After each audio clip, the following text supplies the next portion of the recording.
1941년에 독일이 북아프리카와 그리스에서 영联邦과 싸우고 거대한 소비에트 전선에서 분열된 병력을 발견하면서 루프트와페는 메서슈미트 부프 109과 포케 울프 190과 같은 검증된 전투기들이 있음에도 불구하고 히틀러가 효과적으로 요구하는 모든 요구사항을 충족시키기에는 충분하지 않았다는 것을 발견했습니다. 그들이 필요로 했던 것은 새로운 무기였는데 이것은 독일 전투기 기술을 동맹국보다 크게 발전시킬 것이었습니다. 그 무기는 단순히 멈출 수 없을 뿐만 아니라 매우 치명적이었습니다. 그들은 원더웨펀이 필요했고 이미 설계도에 그것이 있다고 믿었습니다. 메서슈미트 미262 첫 번째 운용 가능한 제트 전투기인 세계 수평 속도가 시간당 560마일 고도 상한이 37,750피트 분당 3,900피트의 상승률로 동맹국들은 그들의 재고에서 이와 같은 것을 갖지 않았습니다. 그것은 전투기 호위를 통과하여 동맹국의 폭격기에 대한 대혼란을 일으킬 수 있었으며 폭격기의 선체를 거의 톱질할 수 있는 그것의 코에 장착된 4개의 대포를 가지고 있었습니다. 그러나 약속에도 불구하고 전쟁의 역사를 통해 하나의 사실이 부인할 수 없게 되었습니다. 전장에 나온 어떤 무기라도 그것을 사용하는 사람만큼 좋을 수 있습니다. 오늘의 에피소드에서는 우리는 제2차 세계대전 독일의 최고의 제트 전투기 에이스들을 살펴볼 것입니다. 첫 번째 제트 에이스. 세계의 전쟁에 오신 것을 환영합니다. 1944년 4월 11일 레흐펠트에서 261을 전투에 도입하기 위해 어프로 벙스커맨도 262가 결성되었습니다. 딱 한 달 후인 7월 26일 262는 고속과 고도 성능 때문에 루프트와페의 피스톤 전투기가 맞서기 어려운 유명한 대상인 RAF 모스키토 정찰기를 요격하기 위해 이륙했습니다. 조종 장치에서 알프레드 슈라이버 중위가 있었습니다. 20세의 슈라이버는 루프트와페에서 크고 무거운 쌍발 엔진 메서슈미트 부프 110 중량 전투기를 조종한 지 얼마 되지 않았습니다. 그는 새로운 제트 전투기 부대로 재배치되었습니다. 그는 RAF의 540대대의 무기를 발견하고 공격을 시작했으며 무장하지 않은 정찰기를 20mm 대포로 가득 채웠습니다. 그의 공격 중에 그는 전방 선체에서 앞쪽 해치가 튕겨져 나가며 날개와 꼬리를 치는 것을 관찰하고 승무원이 탈출하고 있다고 추론했습니다. 레히펠트로 돌아가서 그는 상급자에게 262의 첫 키를 달성했다고 보고했고 그때부터 루프트와페에서 그렇게 인정받았습니다. 그러나 역사는 이를 논쟁하게 될 것이다. 그의 총으로 인한 손상으로 해치가 떨어져 부상당한 모스키토는 이탈리아 기지로 돌아가 추락 착륙을 했다는 사실이 후에 밝혀졌다. 비행기가 실제로 잃어버렸다는 이유로 많은 역사학자들은 이를 첫 제트 승리로 간주합니다. 그러나 조종사들과 그들의 정보가 살아남았기에 모두가 이에 동의하지 않습니다. 당신이 이 문제에 대해 어디에 써든 슈라이버가 그날 이룬 한 가지는 프로펠러가 없는 이야기로 연합공군에 충격파를 보내는 것이었습니다. 모기보다 빠른 전투기의 이야기가 불길처럼 퍼져나갔습니다. 많은 연합군 조종사들은 262와의 추가 전투에서 새로운 유형의 총 카메라 영상을 직면할 때까지 이를 믿지 않았습니다. 슈라이버는 그의 부대 내에서 새롭게 얻은 영성을 빠르게 쌓아가고 곧 그는 추가로 4대의 항공기를 격추하여 그의 점수를 갈망하는 5킬 마크를 넘겼습니다. 이는 일반적으로 에이스로 꼽히는 최소한의 기준입니다. 그의 주장에 따르면 그는 세대의 슈퍼마린 스피트파이어를 격추했으며 그 중 하나는 미국이 운영하는 마크 11 고속 정찰 유형이었습니다. 그의 다섯 번째 킬은 1944년 10월 28일에 발생했는데 그는 다시 정찰로 구성된 P-38 라이트닝을 격추했고 그의 조종사인 제2사관 유진 셀자 윌리엄스는 패러슈트를 이용해 탈출하고 포로로 잡혔습니다. 포로가 되었습니다. 성공을 원하고 262 프로젝트의 성과를 입증하려던 슈라이버는 루프트와페 수장인 괴링에게 직접 보고하라는 지시를 받았습니다. 이후에 괴링은 세계 최초의 제트 에이스 이야기를 히틀러에게 전달했습니다. 그러나 슈라이버와 그의 동료들의 성공은 동맹국들에게 눈에 띄지 않았고 리히펠트는 곧 매우 강력한 동맹국의 폭격을 받았습니다. 무려 60대의 262가 지상에서 파괴되었으며 그들을 운용하기 위해 필요한 복잡한 지원 장비 대부분도 파괴되었습니다. 그러나 260위는 독일이 아직 점령하고 있는 국가들의 노예 노동력을 사용하여 종종 지하 공장에서 계속 생산되었습니다. 1944년 11월 26일 그의 뒤를 이어 불과 2주 만에 21번째 생일 후 슈라이버는 260위를 타고 레우펠트로 돌아가는 중 착륙장치가 비행장 주변의 트렌치 중 하나에 걸렸습니다. 이로 인해 제트기는 공중제비를 치며 파괴되었고 그는 즉시 사망하였습니다.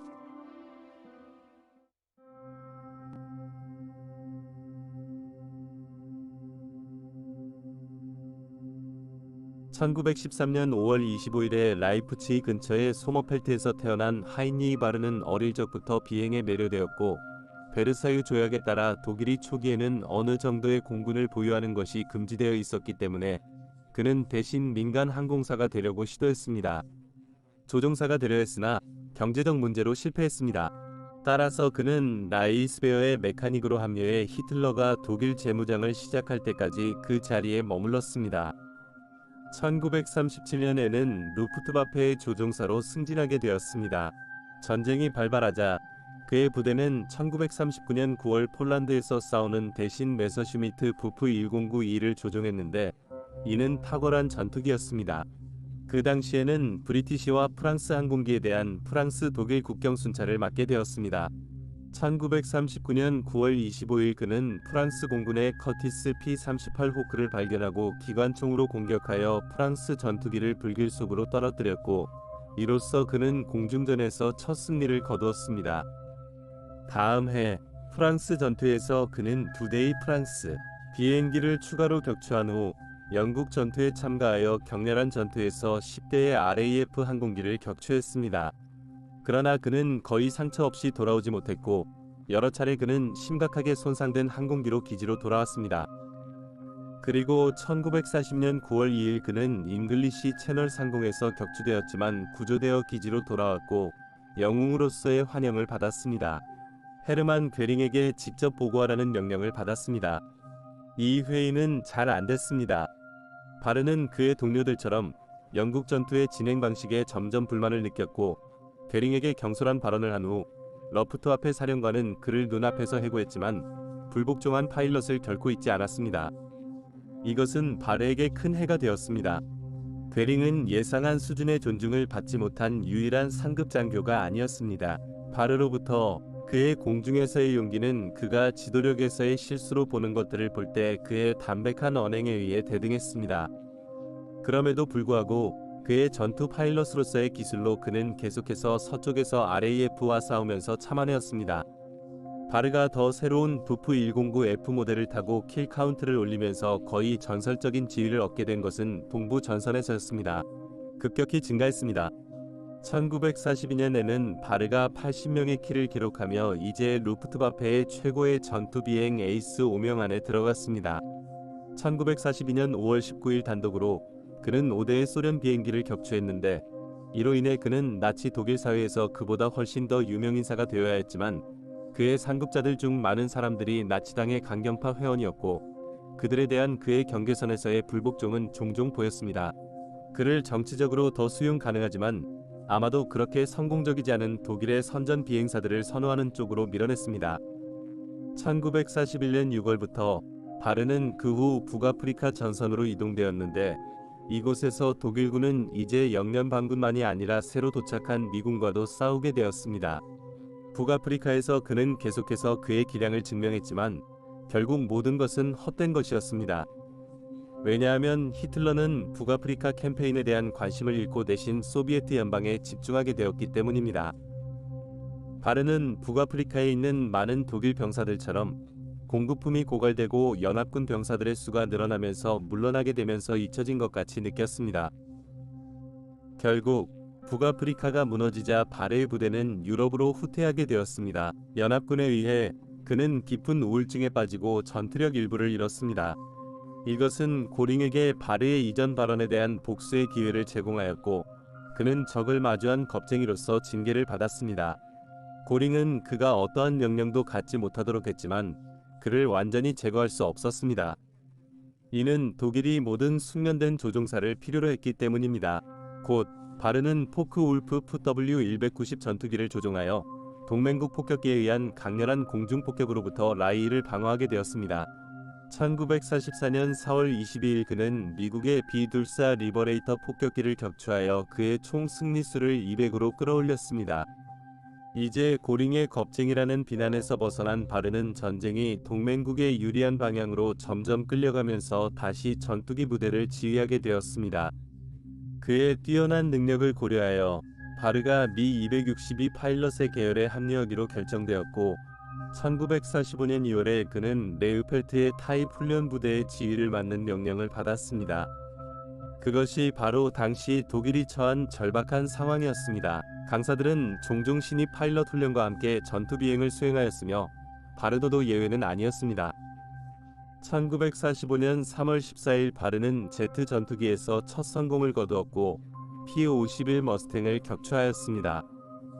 그는 2일 후에 리베레이터를 주장하고 그로부터 3일 후에는 같은 임무에서 다른 유형을 주장했습니다. 1945년 4월 19일 262에서 두 번의 별도의 비행 중에 그는 세대의 B-26 마라우더 폭격기를 파괴했지만 전쟁이 이렇게 늦게 되면서 이런 승리는 동맹국에게는 공허했습니다. 동맹국은 루프트바페를 크게 압도했습니다. 그로부터 단 4일 후 레이펠트에 대한 반복적인 공격 후 바르는 매력적인 아돌프 갈란트의 명령하에 뮌헨하임으로 이동하게 되었는데 그는 그 시점까지 262에서 5대의 동맹국 비행기를 격추했습니다. 바르와 갈란트는 많은 면에서 유사했는데 둘 다 무능한 리더십을 경멸했고 따라서 둘 다 그들의 경력 동안 분노를 느꼈습니다. 그 절망적인 마지막 날들 동안 조종사들은 그들의 경력 중 가장 좋은 모습을 보였고 그들이 결국 패배할 전투를 벌이고 있다는 것을 알면서도 말이죠. 더욱이 그들의 제트기를 땅에서 파괴하려는 반복적인 공습과 함께 262 조종사들은 이제 그들과 싸우기 위한 전술을 개발한 수적으로 우월한 연합군 전투기 힘과도 싸워야 했습니다. 그들이 가장 선호하는 전략은 그들을 그들의 기지로 추적하고 그들이 착륙을 시도할 때 연료가 너무 적어 싸움을 벌일 수 없을 때 그들을 쏘는 것이었습니다.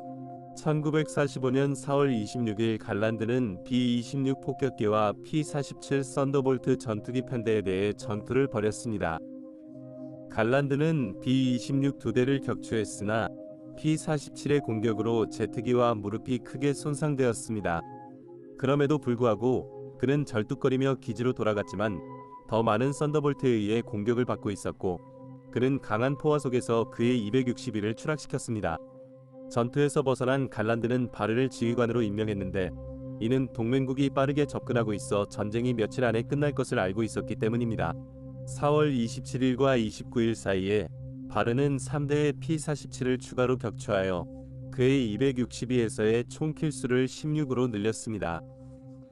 이제 독일은 붕괴하고 있었고 병원 침대에서 갈란드는 바르와 그의 부하들에게 인근의 미국 부대에게 항복하라고 명령했습니다. 히틀러가 4월 30일에 베를린에서 자살한 후 이미 잃어버린 이유로 그들의 생명을 허비하는 것은 의미가 없었습니다. 그러나 강경한 나치 장교들은 바르에게 최후의 순간까지 진행하도록 원했지만 그는 부적격한 상급 장교들에 대한 그의 전형적인 무시를 보여주며 거부했고 이것은 그가 전쟁이 끝나는 직전에 거의 총에 맞을 뻔한 일이었습니다. 5월 4일 아침 바르는 그의 병사들에게 연설을 통해 그들의 전쟁이 끝났음을 알렸습니다. 그들은 즉시 한때 자랑스러웠던 제트 전투기와 수많은 것들을 파괴하기 시작했습니다. 그들은 오후에 항복하고 포로로 잡히기 전에 기록들을 파괴했습니다. 전쟁 후 바르는 16회의 승리로 제2차 세계대전에서 가장 많은 점수를 얻은 제트 에이스로 오랜 시간 인정받았습니다. 그는 1950년대까지 민간인으로서 계속 비행을 이어갔고 1957년 4월 18일에 그가 테스트하던 비행기가 평평한 회전에서 회복하지 못해 사망하게 되었습니다.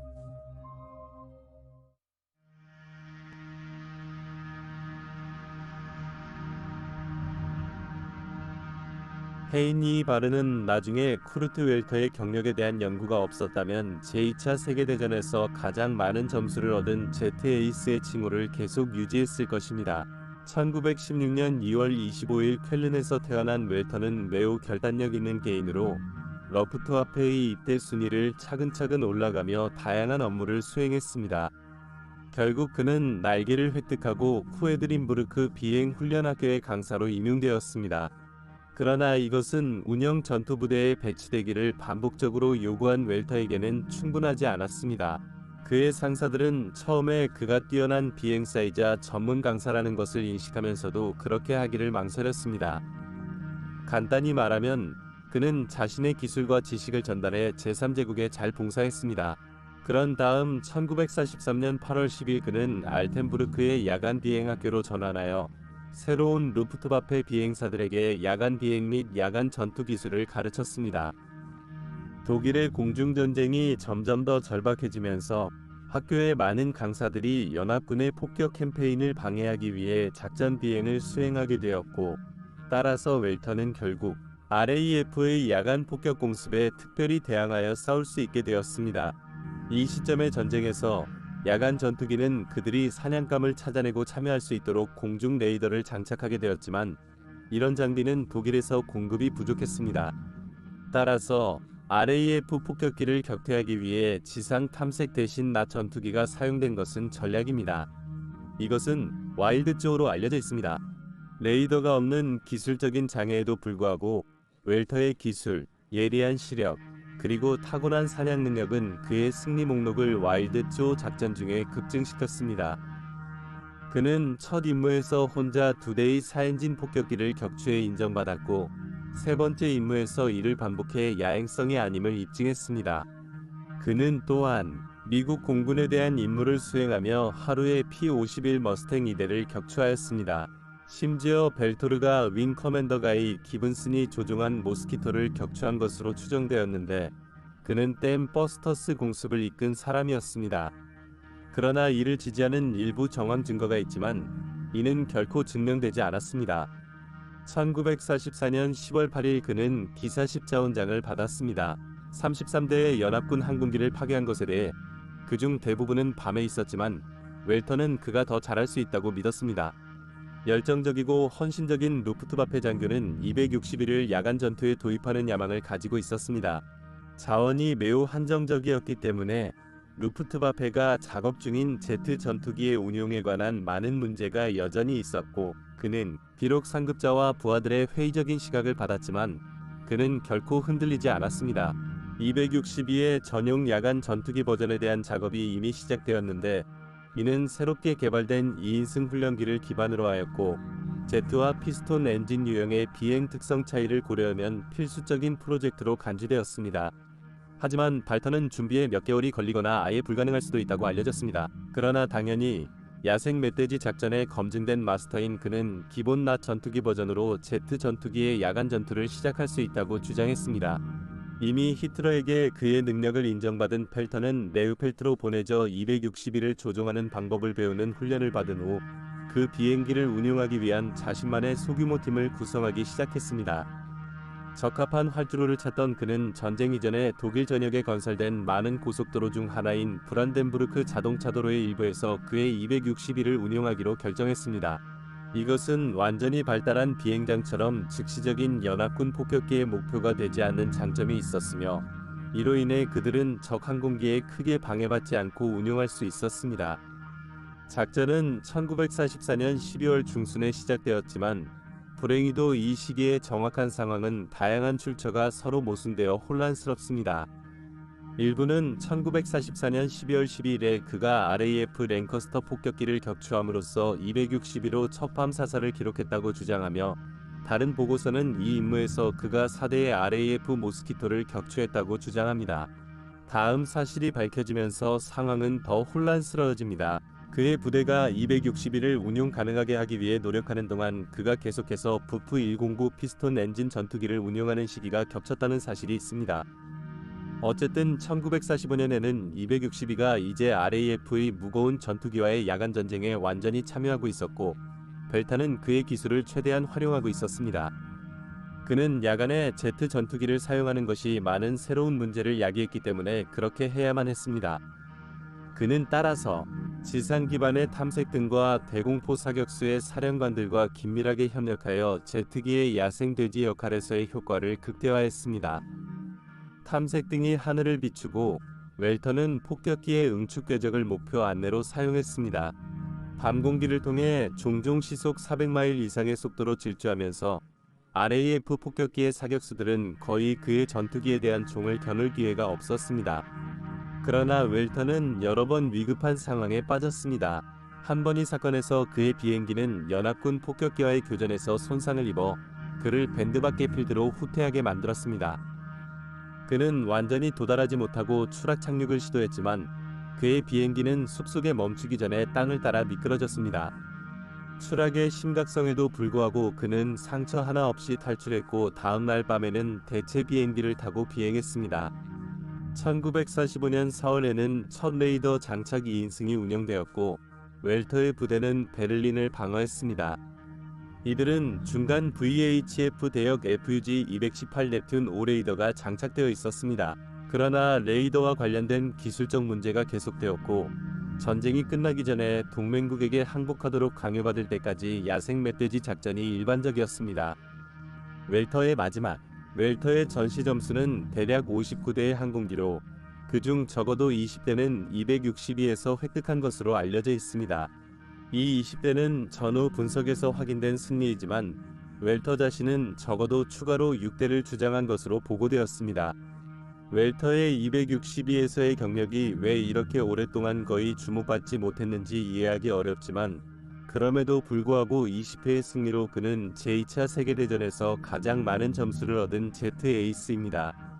1949년 3월 7일 커트 웰터는 덴마크 독일 국경 근처의 레이에서 철도 횡단로에서 기다리고 있을 때 지나가는 기차에서 떨어진 불안정한 원목에 맞아 사망하였습니다. 그리고 여기에 나치 독일의 가장 위대한 제트 에이스들의 이야기가 있습니다. 당신의 생각과 반응을 아래 댓글로 남겨주세요. 그리고 기억하세요. 이 비디오를 좋아하면 채널 구독해주세요. 시청해주셔서 감사합니다. 다음에 뵙겠습니다.